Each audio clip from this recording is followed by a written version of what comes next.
Hello everyone, स्वागत है आप सभी को आपका अपना YouTube channel Azhar study campus YouTube channel पर। तो दोस्तों, सेट नंबर 6 में आज हम लोग चर्चा करेंगे हिंदी लैंग्वेज के 20 के 20 सवालों में। और बहुत ही इसे डिस्क्रिप्टिव वे में समझेंगे, एकदम पूरा व्याख्या के साथ हम लोग समझेंगे। तो चलिए देखते हैं। आज का पहला सवाल आपको दिख रहा है। सवाल पहला नंबर हमसे क्या पूछा है, देख लेते हैं। पूछा कि मुहावरा और उसका अर्थ सुमेलित नहीं है किस विकल्प में, ये आपको बताना है। तो चलिए इसे देखते हैं। दिया हुआ कलम न रुकना। कलम न रुकना मतलब लिखते ही रहना, ये सही दिया हुआ है। कलम कसाई। कलम कसाई, देखिए कलम कसाई के कलम को तोड़ने वाला, ये गलत हो गया। कलम दान देना यानी कि लिखने की नौकरी देना, सही बात है।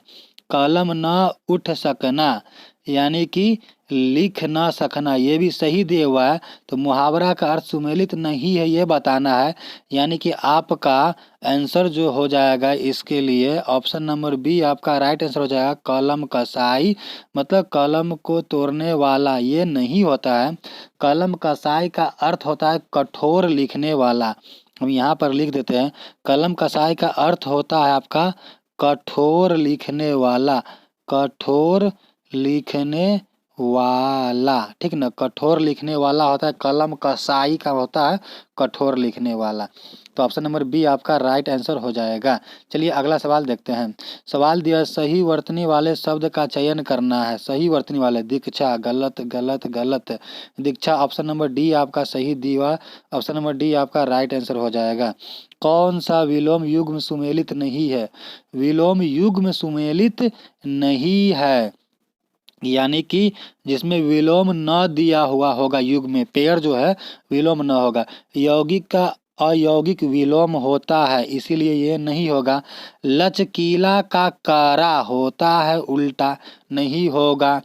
आपका यौवन का वार्धक्य भी होता है उल्टा, यौवन का उल्टा वार्धक्य नहीं होगा।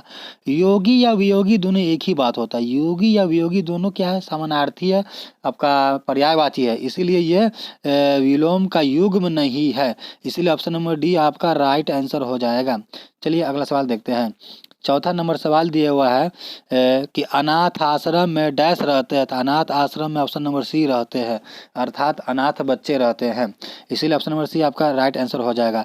विभूति का पर्यायवाची, बहुत ही इजी सवाल है। विभूति का अर्थ ही होता है आपका धन, इसका पर्यायवाची धन होता है। संपत्ति होता है, धन संपत्ति। इसके अलावा धन संपत्ति संपदा, यानी ऑप्शन नंबर बी आपका राइट आंसर हो जाएगा। धन संपत्ति संपदा यही होता है, इसलिए इसका सिनोनिम्स होता है यानी कि पर्यायवाची होता है, इसलिए ऑप्शन नंबर बी आपका राइट आंसर हो जाएगा, संपदा। अगला सवाल है, आकाश को चूमने वाला वाक्यांश के लिए एक शब्द क्या था? आकाश को चूमने वाला गगनचुंबी। इसमें हम क्या बताएं? आकाश को चूमने वाला गगनचुंबी, गगनचुंबी इमारत है। आकाश को चूमने वाला लंबी लंबी इमारतें, अर्थात गगनचुंबी, आकाश को चूमने वाला। ऑप्शन नंबर सी आपका राइट आंसर हो जाएगा। चलिए अगला सवाल देखते हैं। 7 नंबर सवाल आपसे पूछा है कि ट वर्ग का उच्चारण किया जाता है। ट, देखिए आप ट वर्ग का उच्चारण करो, खुद देखिए, तो मूर्धन्य हो जाएगा। मूर्धन्य आपका राइट आंसर हो जाएगा। मूर्धन्य आपका राइट आंसर हो जाएगा। देखिए मूर्धा जो होता है, जैसे उसमें जो जिसमें मूर्धा से उच्चारण होता है वो मूर्धन्य वर्ग कहलाता है, ठीक ना। जैसे ट हो जाएगा आपका, या ट के बाद ठ हो जाएगा आपका, ड हो जाएगा, ट ठ ड हो जाएगा, ढ हो जाएगा, ये वाला बड़ी न हो जाएगा, र हो जाएगा। मूर्धन स भी मूर्धा से ही हो जाएगा आपका, ठीक ना। आपका री जो होता है ये भी आपका होता है, री जो होता है ये भी क्या होता है आपका, सब मूर्धन्य वर्ण होता है। यानी कि इसमें हम लोग बोलते हैं तो मूर्धा होता है, मूर्धा से बोला जाता है। तो ये ट हो गया, ठ ड ढ न र, मूर्धन्य स या री, ये सब आपका मूर्धन्य वर्ण हो जाएगा, यानी ऑप्शन नंबर ए हो जाएगा यहाँ पर राइट आंसर ट वर्ग के उच्चारण स्थान के लिए। तो चलिए अगला सवाल देखते हैं। थोड़ा इससे पहले हम इसे इरेज कर लेते हैं, इससे पहले इसे हम इरेज कर लेते हैं। यहाँ पर दिए हुआ 8 नंबर सवाल पूछा है कि निम्नलिखित में से रूढ़ शब्द कौन सा? देखिए रूढ़ शब्द होता है और यौगिक शब्द होता है और योग रूढ़ शब्द होता है। तो रूढ़ शब्द उसे कहते हैं जिसके खंड सार्थक खंड न हो, यदि खंड करते हैं तो, ठीक है।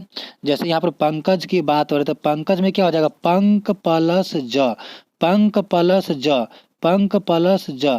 अब पंकज का अर्थ ही आपका होता है पंकज का अर्थ आपका हो जाएगा यहाँ पर होता है कि ब्रह्मा का एक और नाम के लिए पंकज का यूज किया जाता है, या आपका कमल का जो फूल होता है उसे भी पंकज कहा जाता है, ठीक ना। यानी पंकज का एक नया मीनिंग हो गया। जिसका जिस भी शब्द का न्यू मीनिंग होता है वो होता है आपका योग रूढ़ वद, यानी ये हो जाएगा योग रूढ़ शब्द हो जाएगा, वर्ड हो जाएगा योग रूढ़ शब्द। जिसका न्यू मीनिंग हो जाए, जिस शब्द का न्यू मीनिंग निकले, नया मीनिंग निकले, उस वो होता है योग रूढ़ शब्द। इसीलिए पंकज आपका योग रूढ़ शब्द हो जाएगा। जलज भी आपका योग रूढ़ शब्द हो जाएगा, क्योंकि जलज का अर्थ ही होता है जो जल से उत्पन्न हो या जल में जन्म लेने वाला, पानी में जन्म लेने वाला, यानी इसका भी मीनिंग नया हो रहा है, यानी कि ये योग रूढ़ वध हो जाएगा। और जो योग रूढ़ शब्द जो होता है वही आपका बहुव्रीहि समास भी होता है, ये आपको पता भी होगा। और विद्यालय, देखिए विद्यालय का अगर खंड कीजिएगा तो हो जाएगा विधा प्लस आलय, विधा प्लस आलय होता है, इसका अगर खंड कीजिएगा। जिसका सार्थक, विधा मतलब भी मीनिंग होता है, सार्थक मीनिंग निकलता है, आलय मतलब भी सार्थक मीनिंग निकलता है। तो जिसका खंड हो और सार्थक मीनिंग निकले वो यौगिक शब्द होता है, यौगिक, यौगिक शब्द होता है, यौगिक शब्द। इसीलिए ऑप्शन नंबर बी यानी विद्यालय जो आपका यहाँ पर दिए हुआ है ये यौगिक शब्द हो जाएगा, क्योंकि इसका दो खंड हो रहा है, विधा प्लस आलय, विधा प्लस आलय दोनों सार्थक है, तो ये यौगिक हो जाएगा। पंकज का न्यू मीनिंग निकला, जलज का न्यू मीनिंग निकला, नया मतलब होता है, अर्थ निकलता है इसका, तो ये हो जाएगा योग रूढ़ शब्द, योग रूढ़ शब्द। हमसे पूछा क्या है, तो हमसे पूछा है रूढ़ शब्द। रूढ़ शब्द उसे कहते हैं जिन शब्दों का सार्थक खंड न हो वो रूढ़ शब्द होता है। जैसे कमल का अगर अतिखंड कीजिएगा तो क प्लस म प्लस ल, ये सार्थक नहीं है। या कमल का अगर ऐसा भी कीजिए कम प्लस ल, तब भी यहाँ पर देखिए कम का तो कम हो गया लेकिन ल का कोई मीनिंग नहीं होता, यानी सार्थक खंड नहीं हो रहा। या अगर कमल का ऐसे भी करते हैं खंड, क अलग करते हैं मल अलग, तो मल का तो निकलता है लेकिन क का मीनिंग नहीं निकलता है। यानी कि कमल एक ऐसा शब्द है जिसका खंड करने पर सार्थक अर्थ नहीं निकलता है उस खंड का, तो जिसका सार्थक खंड न निकलता है वही तो आपका कहलाता है रूढ़ शब्द। इसीलिए रूढ़ शब्द ऑप्शन नंबर आपका यहाँ पर डी राइट आंसर हो जाएगा, कमल। उम्मीद करते हैं कि रूढ़ शब्द, यौगिक शब्द और योग रूढ़ शब्द तीनों आपको अब कोई दिक्कत न होगा। ये छोटा सा टॉपिक ही है, यहीं पर आपको सेट में ही कंप्लीट कर दिए। चलिए अगला सवाल देखते हैं। देखिए यहाँ पर आपको डिस्क्रिप्टिव में एकदम डिटेल में एक्सप्लेनेशन दिया जाता है, जिससे अगर आप टॉपिक न भी पढ़ते हैं, इस चैनल को फॉलो करते हैं, तो आपका हिंदी आपका सही हो जाएगा। हिंदी में आप 100 में 99% स्कोर कर सकते हो। वैसे भी हिंदी भाषी क्षेत्र के लिए, बिहार के स्टूडेंट के लिए हिंदी थोड़ा ईजी ही होता है। तो चलिए हम देखते हैं आज का अगला सवाल, यानी कि 9वां नंबर सवाल देखते हैं। यहाँ पर पूछा कि योग रूढ़ शब्द चुनिए आपको, तो अभी आपको जस्ट मैंने बताया योग रूढ़ वैसे शब्द को कहते हैं जिन शब्दों का अर्थ नया हो जाए। पीला का मतलब पीला, दूध वाला का मतलब दूध, नैन का मतलब नैन ही होता है, नैन आँख ये सब नैन ही होता है। चक्रपाणी का अर्थ नया निकलता है, चक्रपाणी का अर्थ ही होता है भगवान विष्णु। आपको यह मालूम होगा चक्रपाणी का अर्थ ही होता है विष्णु, भगवान विष्णु, यानी चक्रपाणी का अर्थ नया निकला, इसलिए चक्रपाणी यानी ऑप्शन नंबर बी आपका योग रूढ़ शब्द हो जाएगा। और बता दें कि जो योग रूढ़ शब्द होता है या जिसका नया अर्थ निकलता है वही बहुव्रीहि समास भी होता है, क्योंकि समास भी आपसे पूछ सकता है एग्जाम में, ठीक ना। समास से भी सवाल आपको आएगा ही। चलिए अगला सवाल देखते हैं। यहाँ पर 10 नंबर सवाल बोला है नहाया धोया शब्द में कौन सा समास है। देखिए अभी समास पूछ दिया नहाया धोया। देखिए जब भी ऐसा रहे जिसमें आपका यहाँ पर नहाया, देखिए जैसे कि मान लीजिए रहेगा ऊपर नीचे, आपका रहेगा ऊपर डैश करके दिया रहेगा, इस तरह का डैश, और फिर नीचे, ऊपर नीचे मतलब मिलता जुलता रहेगा। जैसे नहाया धोया मिलता जुलता, ऊपर नीचे, आगे डैश पीछे, जैसे आप लिख देते आगे आगे, इस तरह का डैश रहेगा, पीछे पीछे पीछे, या अपना पराया, अपना अपना यहाँ पर अपना हो जाएगा, डैश यहाँ पर पराया हो जाएगा। इस तरह का जब भी आपका दिया रहा है समास, तो ये समास आपका होता है द्वंद्व समास। ऑप्शन नंबर सी आपका राइट आंसर हो जाएगा द्वंद्व समास। लेकिन आप कभी भी गलत ना करेंगे। देखिए मैंने बोला नहाया तो मिलता जुलता रहेगा, डैश तो बीच में ही है। यहाँ पर आपको दिख रहा है कि नहाया के धोया के बीच में डैश दिया हुआ है, नहाया धोया के बीच में एक लकीर दिया हुआ है, डैश दिया हुआ है, ठीक ना। तो इस तरह नहाया धोया, ऊपर नीचे आगे पीछे, अपना पराया, दुख सुख, है ना, ये सब रहेगा तो आपको द्वंद्व समास कहलाएगा। ऑप्शन नंबर सी आपका राइट हो जाएगा। लेकिन कभी कभी ऐसा रहेगा, मान लीजिए दे देगा यहाँ पर गिद्ध, मान लीजिए हम यहाँ पर दे दिए गिद्ध और डैश चील दे दिए, गिद्ध डैश चील। तो डैश देने का यहाँ पर डैश जो दिया हुआ है यहाँ पर, इसका मतलब ये नहीं कि आपका द्वंद्व समास में ये दोनों एक चीज थोड़ी है, अलग अलग है ना। एक चीज का मतलब मेरा कहने का अर्थ ये है कि नहाया धोया, हम लोग बोलते हैं अपना पराया, ऊपर नीचे आगे पीछे, अपना पराया, नहाया धोया, है ना, खाया पिया, सोया जागा। तो इस तरह वाला रहा जिसमें सोया डैश जागा, सोया जागा, ये वाला खाया पिया, अपना पराया, आगे पीछे, इस तरह का वाला डैश रहे, इस तरह का शब्द में डैश रहे, तब वहाँ पर आपका होगा द्वंद्व समास होगा, द्वंद्व समास होगा। लेकिन अगर जो मिलता जुलता न हो, जो शब्द जो यहाँ पर नहाया धोया दोनों मिलता जुलता शब्द है, इसलिए बीच में डैश दिया हुआ है, बीच में डैश दिया हुआ है, इसीलिए यहाँ पर हो जाएगा द्वंद्व समास। जहाँ पर मिलता जुलता न हो, डैश हो, तो वहाँ पर द्वंद्व समास नहीं होगा, इस बात को ध्यान रखिएगा। लेकिन मतलब जितना भी द्वंद्व समास होगा यहाँ पर इस तरह का डैश दिया रहेगा। चलिए बिना देरी के हुए अगला सवाल देखते हैं। सवाल नंबर 11 दिया हुआ है। अब पूछा क्या है, देखिए फिल इन द ब्लैंक्स दिया हुआ है। बोला जब कोई मर्यादा को डैश जाता है तो अपनी डैश खो बैठता है, खो आदर्श, जब मर्यादा खो। अच्छा ऑप्शन ये आंसर हो जाएगा। देखिए ऑप्शन नंबर बी तो दिया हुआ है, बेकार में इधर उधर देखने की जरूरत नहीं था। देखिए पढ़ने का ऑप्शन नंबर ए, ये सब कुछ नहीं होगा, ये सब देखने की जरूरत नहीं, यहाँ पर ध्यान दीजिए, ऑप्शन पर मिल जाएगा। जब कोई मर्यादा को लांघ जाता है तो अपनी गरिमा को खो बैठता है। ऑप्शन नंबर बी एकदम डायरेक्ट आंसर, इजी सवाल था, ऑप्शन नंबर बी आपका राइट आंसर हो जाएगा। चलिए अगला सवाल देखते हैं। सवाल दिया 12 नंबर, यशोदा का संधि विच्छेद। तो यशोदा का आप जानते हैं कि यशोदा का संधि विच्छेद, यशोदा का, तो यश प्लस दा, यश प्लस दा, ऑप्शन नंबर सी आपका राइट आंसर हो जाएगा। चलिए अगला सवाल हम देखते हैं। सवाल नंबर 13 हमसे क्या पूछा है। सवाल नंबर 13 में दिया, जिसे त्याग देना उचित हो उसे त्याज्य कहते हैं, त्याज्य, ऑप्शन नंबर बी आपका राइट आंसर हो जाएगा। शुद्ध वर्तनी पूछा है 14 नंबर में। प्रज्वलित, प्रज्वलित नहीं, प्रज्वलित लिख लेते वरना गड़बड़ हो जाएगा।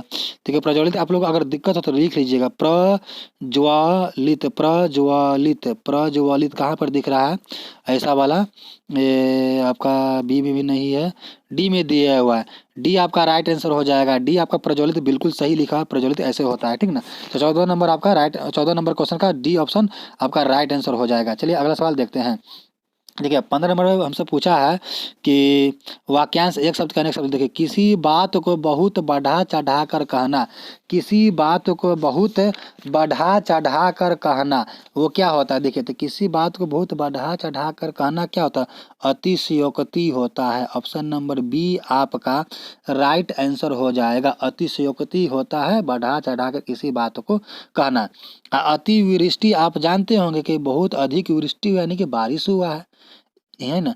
अतीन्द्रिय यहाँ पर दिए, अतीन्द्रिय, अतीन्द्रिय भी नहीं होगा, क्योंकि अतीन्द्रिय मतलब इंद्रियों से परे होता है, इंद्रियों से परे, ठीक ना, ये नहीं होगा। अनसुनी था ना, कोई अनसुनी कहानी ये। चलिए अगला सवाल देखते हैं 16 नंबर। जिस पुरुष की पत्नी साथ नहीं है के लिए कौन सा शब्द होगा। देखिए विधुर तो बिल्कुल नहीं होगा, जिस पुरुष का पत्नी मर गया हो ना उसका हो जाएगा विधुर, ठीक ना। लेकिन पत्नी मरा नहीं, यहाँ पर बोला है कि जिस पुरुष का पत्नी साथ न हो, तो जिस पुरुष का पत्नी अगर साथ न हो तो वो विधुर बिल्कुल नहीं होगा, वो विपत्निक हो जाएगा। ऑप्शन नंबर बी आपका राइट आंसर हो जाएगा। विपत्निक मतलब कि पत्नी साथ न हो, ठीक ना। चलिए अगला सवाल देखते हैं। 16 नंबर देखे थे ना, हाँ 16 के बाद 17 नंबर सवाल देखते हैं। 17 नंबर सवाल में बोला कि मैं रथ का टूटा हुआ पहिया हूँ लेकिन मुझे फेंको मत, यह उक्ति किस रचनाकार की है। देखिए तो रचना रचित है, आपको चैप्टर पढ़ना होगा, यहाँ से आपको सवाल बिल्कुल पूछा जाएगा क्योंकि हर सेट में देखने को मिल रहा है। सवाल दिया हुआ है कि मैं रथ का टूटा हुआ पहिया हूँ लेकिन मुझे फेंको मत, उक्ति किस रचना की है ये आपको बताना है। 17 नंबर सवाल में आपसे पूछा है, रचना रचयिता से सवाल आपको दे दिया, ये बताना है किसका। देखिए तो ये धर्मवीर भारती जो है इसी का रचनाकार है, ठीक ना। किसका रचनाकार है, धर्मवीर भारती का रचनाकार है कि मैं रथ का टूटा हुआ पहिया हूँ लेकिन मुझे फेंको मत। ये जो पंक्ति जो दिया हुआ है ना, ये जो लाइन जो दिया है, तो ये धर्मवीर भारती का ही रचनाकार का एक पंक्ति है, लाइन है, ठीक ना। चलिए अगला सवाल देखते हैं। सवाल नंबर 18 देखते हैं क्या पूछा है। अच्छा, सवाल नंबर 18 में आपको क्या दिया हुआ है कि कॉमन एरर दे दिया है, मतलब कि एक आपका सेंटेंस दिया, वाक्य दिया है, जैसे डिवाइड कर दिया 1 2 3 4 में डिवाइड कर दिया, और आपको बताना है कि इनमें से कौन सा गलत दिया हुआ है। ठीक है ना, आपको बताना है कि इनमें से कौन सा गलत दिया हुआ है। देखिए यहाँ पर दिया हुआ है कि छात्र ने अपने अध्यापक को अभिनंदन पत्र प्रदान किया। यहाँ पर चौथा में अगर कोई त्रुटि न होगा तो चौथा वाला आंसर होता, जो कि बी होता। ठीक ना। अगर 1 नंबर त्रुटि होगा तो 1 नंबर डी पर दिया, अगर 2 नंबर त्रुटि होता तो 2 नंबर ए पर दिया तो ए आंसर होता, और अगर 3 नंबर त्रुटि हो यानी कि ये वाला तो ऑप्शन नंबर सी आपका राइट आंसर होगा। चलिए इसे हम पहले इरेज कर लेते हैं, फिर से इसे हम पढ़ते हैं और आपको अच्छा से हम समझाते हैं। ठीक ना। यहाँ पर दिया हुआ है कि छात्र ने अपने अध्यापक को, अब तक सही है, छात्र ने अपने अध्यापक को अभिनंदन पत्र प्रदान किया। देखिए अभिनंदन पत्र प्रदान किया, ये प्रदान किया जो है यही गलत है, यानी 3 नंबर वाला गलत है। तीसरा, पहला खंड, दूसरा खंड, तीसरा खंड गलत है। तीसरा खंड ऑप्शन नंबर सी भी दिया, इसलिए ऑप्शन नंबर सी आपका राइट आंसर हो जाएगा। चलिए क्यों गलत है ये समझते हैं। देखिए यहाँ पर दिया ना कि छात्र ने अपने अध्यापक को अभिनंदन पत्र प्रदान किया। देखिए छोटे व्यक्ति जो होता है, छोटा जो होता है, वो अपने से बड़ा को प्रदान नहीं करता है बल्कि वो देता है। छात्र ने अध्यापक को अभिनंदन पत्र दिया, ये होना चाहिए था, प्रदान किया ये नहीं होगा। छोटा जो होता है वो बड़े को, अपने से बड़े को प्रदान नहीं करता है बल्कि कुछ देता है। अभिनंदन पत्र दिया ये आपका सही होगा, प्रदान करना ये सही नहीं होगा। ठीक ना। इसीलिए आपका थर्ड वाला पंक्ति गलत है, इसलिए ऑप्शन नंबर सी में थर्ड दिए हुआ है, यही आपका राइट आंसर हो जाएगा। चलिए आज का अगला सवाल देखते हैं। 19 नंबर सवाल यहाँ पर दिया हुआ है कि विलोम शब्द बताना मुनाफा का। भैया नुकसान हो जाएगा, बहुत इजी था। मुनाफा का आपका क्या हो जाएगा, नुकसान हो जाएगा। चलिए अगला सवाल देखते हैं, आज का आखिरी सवाल देखते हैं। 20 नंबर सवाल में क्या पूछा है कि दिए गए 4 विकल्पों में से उस विकल्प का चयन करें जो मुहावरे का अर्थ, अच्छा पगड़ी उछालना। देखिए पगड़ी उछालना मुहावरा का अर्थ आपको बताना है, पगड़ी उछालना का बताना। देखिए सिर पर से टोपी निकाल लेना, नहीं, पगड़ी उछालना मतलब ये नहीं था। पगड़ी उछालना मतलब कि इज्जत नीलाम करना या अपमानित करना, इस तरह का होता है। ठीक ना। सिर पर पगड़ी बांधना नहीं होगा, सम्मानित करना नहीं, पगड़ी उछालना सम्मानित नहीं होगा। पगड़ी उछालना ही होता है कि इज्जत नीलाम कर देना या इज्जत उड़ जाना या अपमानित करना, यानी यहाँ पर ऑप्शन नंबर में डी में दिया अपमानित करना, पगड़ी उछालना मतलब अपमानित करना, इसलिए ऑप्शन नंबर डी ही आपका राइट आंसर हो जाएगा। दोस्तों अगर वीडियो अच्छा लगा हो तो चैनल को सब्सक्राइब जरूर कीजिए और वीडियो को लाइक और शेयर भी जरूर कीजिए। तो मिलते हैं नए वीडियो में नए टॉपिक के साथ, तब तक के लिए आप मस्त रहिए, स्वस्थ रहिए और लगन के साथ राइट डायरेक्शन में स्टडी करते रहिए।